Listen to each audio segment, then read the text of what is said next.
Good morning.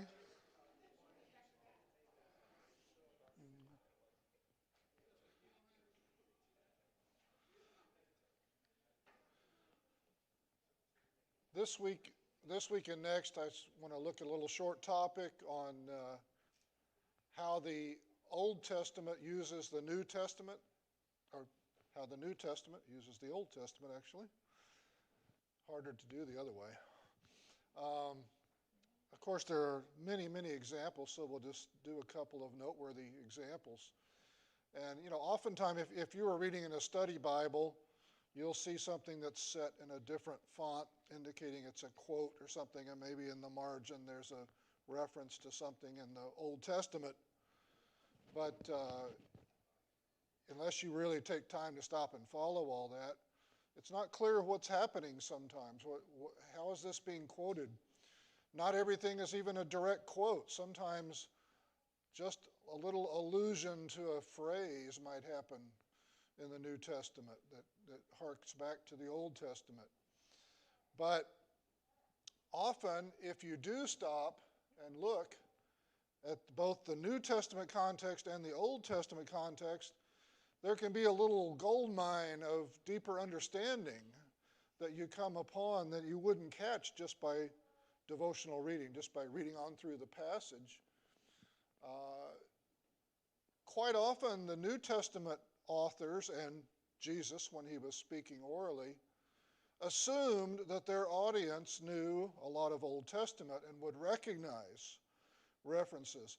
So instead of quoting an entire long passage, they could quote a key sentence. And they could expect that people would supply some of that context. So they weren't really quoting out of context so much as they were pointing the audience back to the whole context of the story. They didn't have to give huge, lengthy quotations, and they could assume a certain understanding on the part of the audience.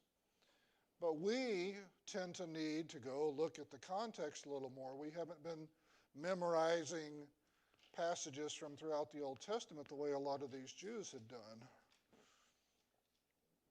So the first example, today's example, is John 12:40. In the ministry of Jesus, John quotes this passage. He has blinded their eyes and hardened their hearts so that they would not see with their eyes or understand with their hearts and be converted, and I would heal them. Now, in the verse before,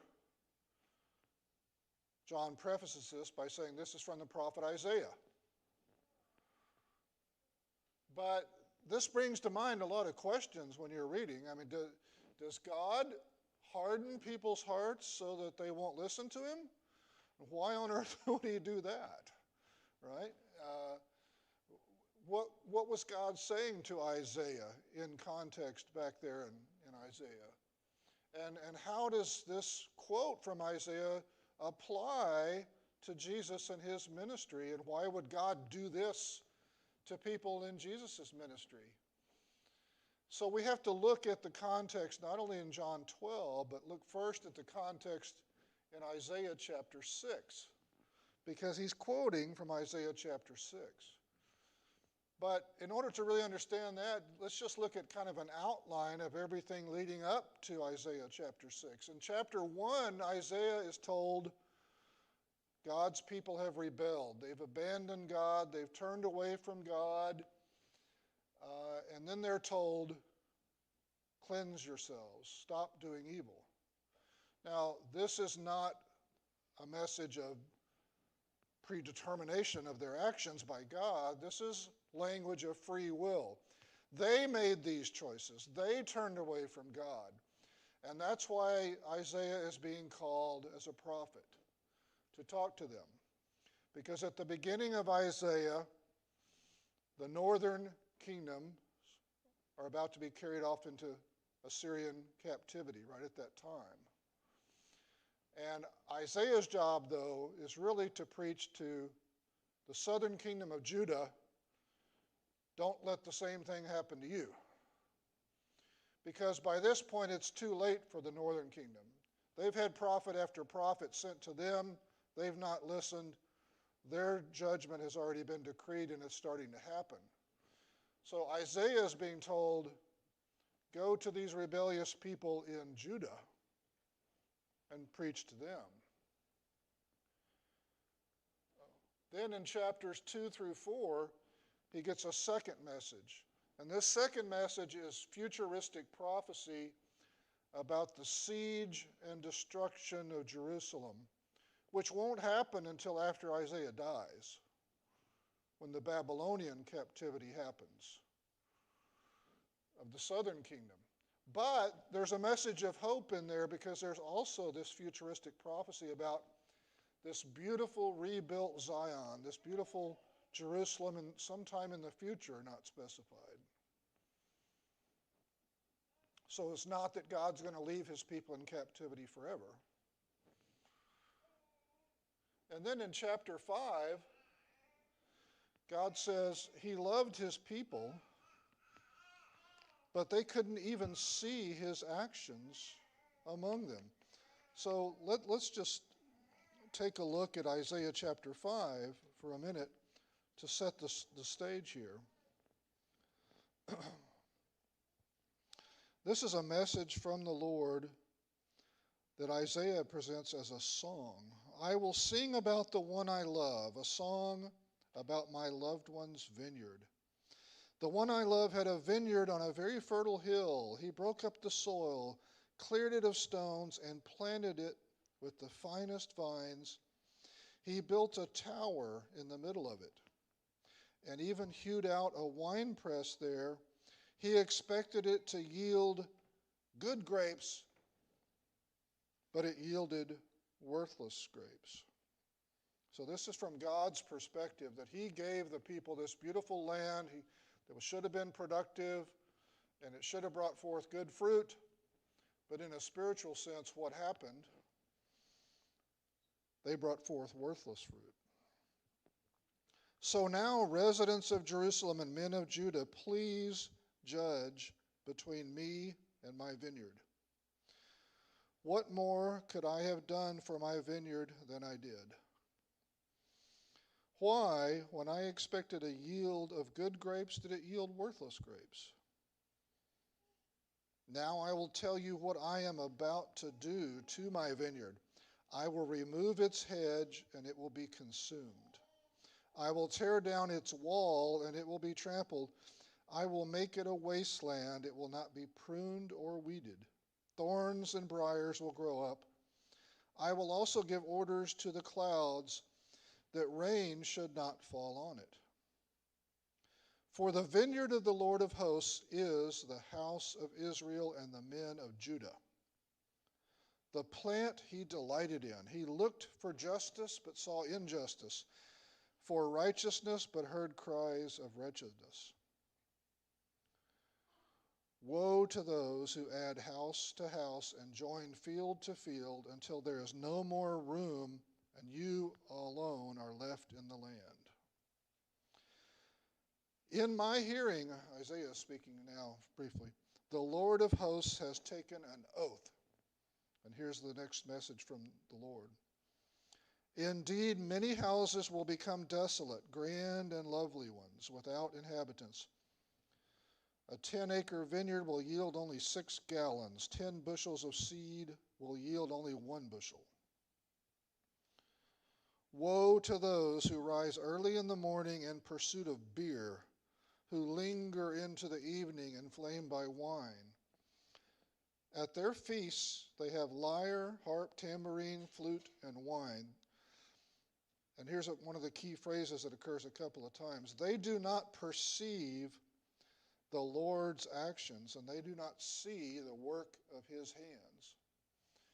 So even in the midst of all the sin and rebellion, and even as God is pronouncing judgment, he's saying God was still working among them.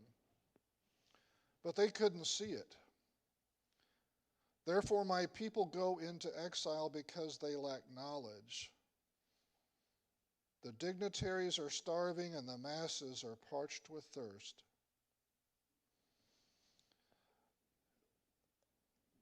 Then if I skip down to verse 18. Woe to those who drag wickedness with cords of deceit and pull sin along with cart ropes. To those who say, let him hurry up and do his work quickly so that we can see it.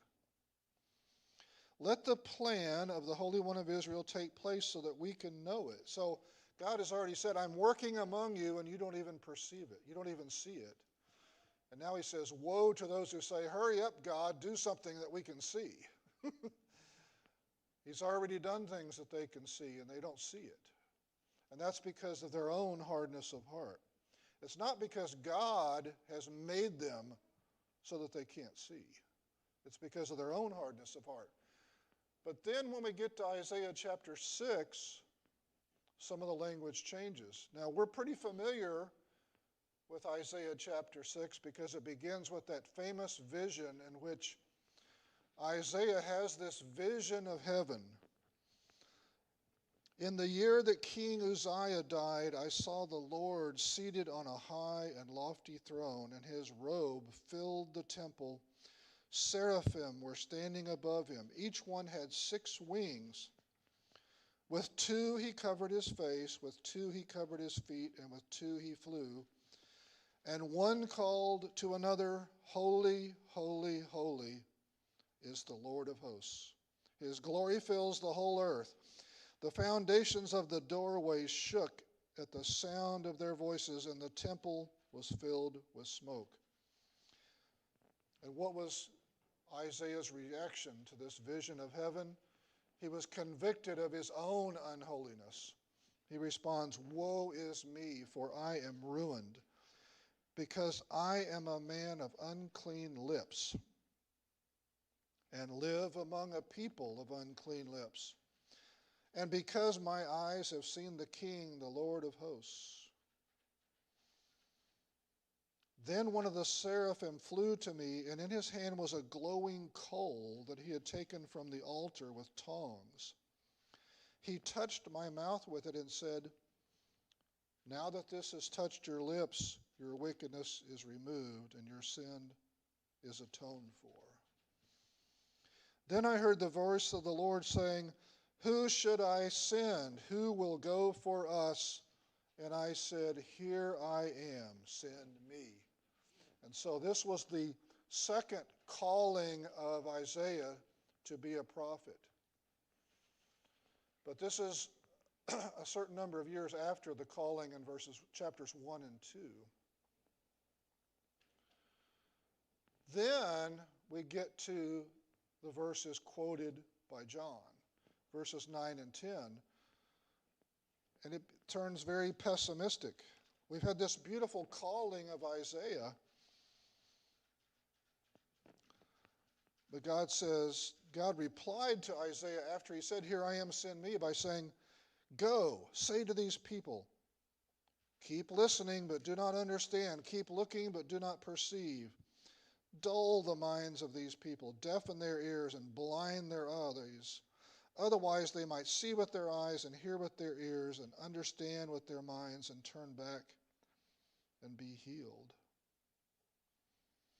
And then I said, until when, Lord? So Isaiah's been given this terrible message to deliver. That it seems that there's no hope that the people are going to listen to it. And so Isaiah says, how long am I going to have this prophetic ministry that seems to be hopeless? Nobody's going to listen to me? And God replies, until cities lie in ruins, without inhabitants. Houses are without people, and the land is ruined and desolate, and the Lord drives the people far away, leaving great emptiness in the land. Though a tenth will remain in the land, it will be burned again, like the terebinth or the oak, which leaves a stump when felled. The holy seed is the stump. And that plays into the messianic prophecy language that we studied last fall, in which God talks about the Messiah being a shoot that comes out of a stump. There's almost nothing left, but there's still hope because the Messiah is this shoot that springs up out of this stump. But the nation of Israel is pictured as having had a judgment already pronounced on it. God can see the future. God is sending Isaiah on this ministry to give this message to people, but God is saying, I can already tell you that almost all of them are not going to listen. And they're going to have to go into captivity. And so that brings up a question. What's the point of Isaiah's ministry? It's already known not only to God, but revealed to Isaiah. Almost nobody's going to listen to you. What's God doing here? What's the point of sending Isaiah out as a prophet to the people when we know that the overwhelming majority of them are not going to repent? They're not going to listen.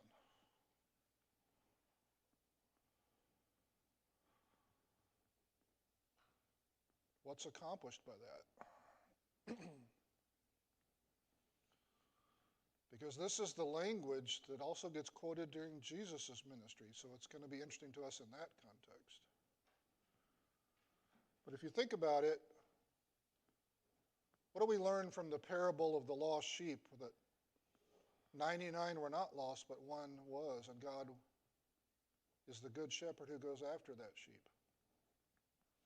If anybody repents in the time of Isaiah, then it's worth it.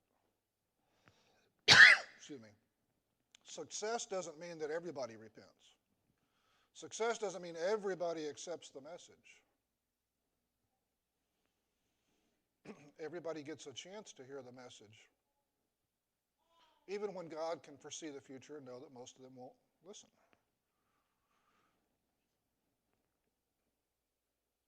Now, there's different ways of interpreting, though, this language about hardening their hearts. One interpretation is that when people have hardened their own hearts, which is what we see in the first 5 chapters of Isaiah, it's all free will. It's all, they've hardened their own hearts. And sometimes when people have hardened their own hearts, sending the message of God to them again just hardens their hearts even further.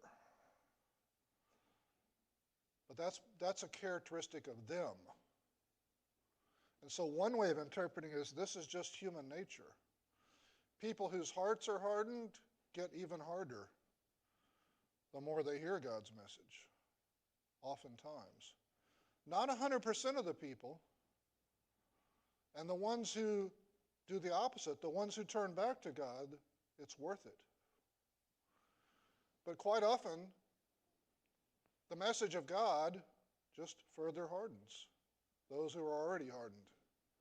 But there's another interpretation, which is God can reach the end of his patience with those who are hardened against him. And he can get to a certain point where he says, okay, you've had second chance, third chance, fourth chance, fifth chance, no more. And you can kind of see this, for example, in the story of Moses going to the Pharaoh during the 10 plagues. For the first few plagues, Moses would go to him, and the language was, the Pharaoh wouldn't listen because he had hardened his heart. But then towards the end of the plagues, the language is, Pharaoh wouldn't listen because God hardened his heart.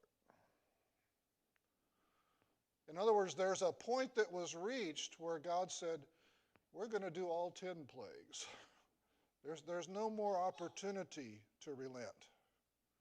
It's been decreed now. We've gotten this far, we're going to go to the end. And it's interesting to see that change in the language. So that God might get to a certain point, as he did with the nations of Israel and Judah. Prophets are sent to warn. Warn. Eventually, no more. Now comes captivity. Now comes punishment.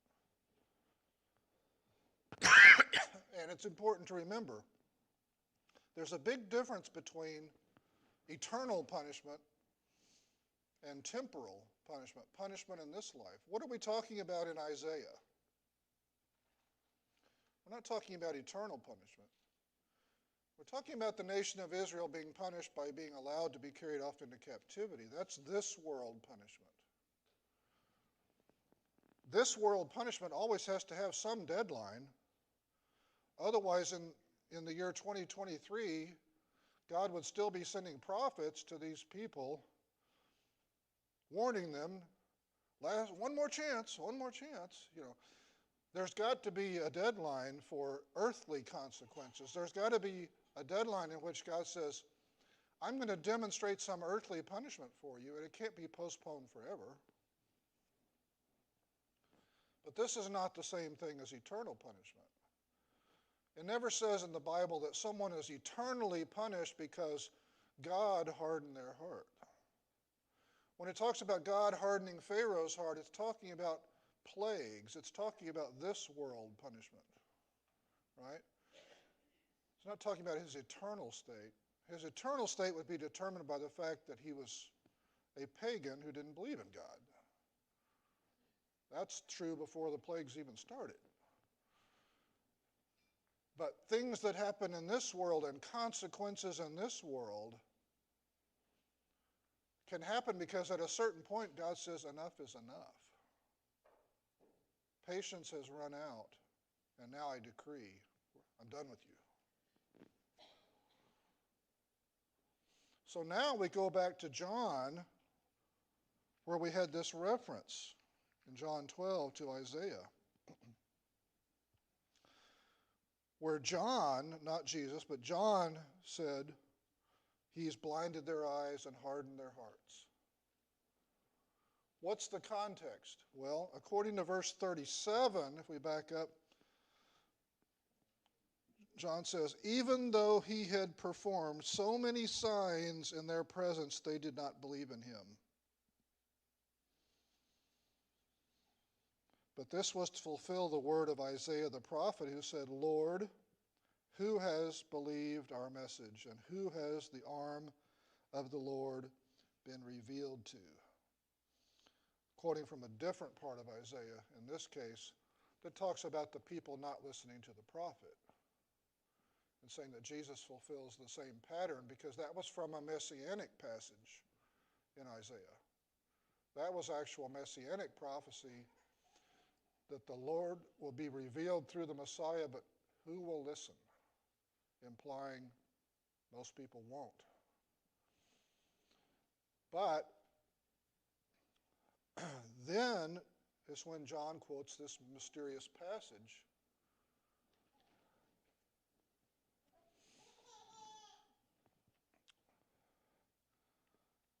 In verse 38, when he quoted this, who has believed our message? Who has the arm of the Lord been revealed to? That comes from the famous Messianic chapter, Isaiah 53, that we've read many, many times about the suffering servant, the Messiah who has to die, a prophecy about Jesus dying on the cross. And the context is that it starts late in chapter 52, the passage, but then in chapter 53, verse 1 of Isaiah, the language changes to Israel's voice. Israel is confessing, starting in verse 1. In the future, Israel is confessing, we don't listen to the Messiah. So if we look back at Isaiah 53, here's this futuristic messianic prophecy from Isaiah, and the voice has switched to Israel in the future rejecting the Messiah. Who has believed what we have heard? Who has the arm of the Lord been revealed to? He grew up before him like a young plant, like a root out of dry ground. He had no form or splendor that we being the nation of Israel, that we should look at him. No appearance that we should desire him. He was despised and rejected by men, a man of suffering who knew what sickness was. He was like one people turned away from. He was despised, and we didn't value him. Yet he himself bore our sicknesses, and he carried our pains. But we in turn regarded him stricken, struck down by God, and afflicted. They viewed the cross as shameful, which it was. This is saying in the future, the people will look at him as having been stricken down by God, otherwise why would he be crucified? That was shameful. And so Isaiah is saying, through the voice of the nation of Israel in the future, we didn't see anything to draw us to him. We saw this unsightly one who's stricken. But he was pierced because of our transgressions, crushed because of our iniquities. Punishment for our peace was on him, and we are healed by his wounds. So this famous Messianic chapter 53 of Isaiah begins with the voice of the nation of Israel in the future talking about how they reject the Messiah. So when John quotes it in verse 38,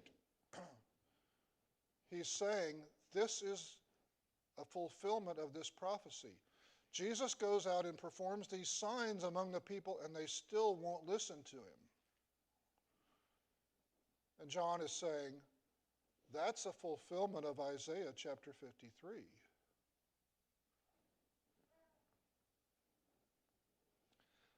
And then he switches from Isaiah 53 to Isaiah 6 and connects it back to the passage that we've already looked at in Isaiah.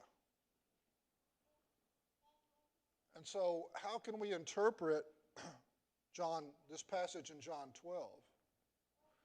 He's clearly making some sort of an analogy between Israel's rejection of Isaiah's message, which God told Isaiah in Isaiah chapter 6, I'm calling you with this vision, but I can tell you right now, the people aren't going to listen. There's some analogy between that and the later rejection of Jesus' message by the people. So there's at least two ways to interpret this, just as with Isaiah. The first is that when people are hardened, they get further hardened. In this case, by Jesus' message. If people are hardened against the Messiah's message, and the Messiah comes and preaches to them, they get further hardened. Not all of them, some followed, but the most of the people did not follow Jesus. But then that second interpretation is that God sets a deadline. And at a certain point says, I've sent you enough messages, and hardens them. But once again, there's some free will involved. It's not 100% of the people in Isaiah's time. It's not 100% of the people in Jesus' time that accept or reject the message. It's just a prophecy by God that it will be most. Most of the people rejected Isaiah's message. Most of the people rejected Jesus' message. Quite a bit of it was because they already had an expectation. There's only one message they really wanted. Jesus is going to lead a big battle against the Romans and kick them out of the promised land, and we will no longer be ruled over by Gentiles and so on. And they weren't ready for any other message.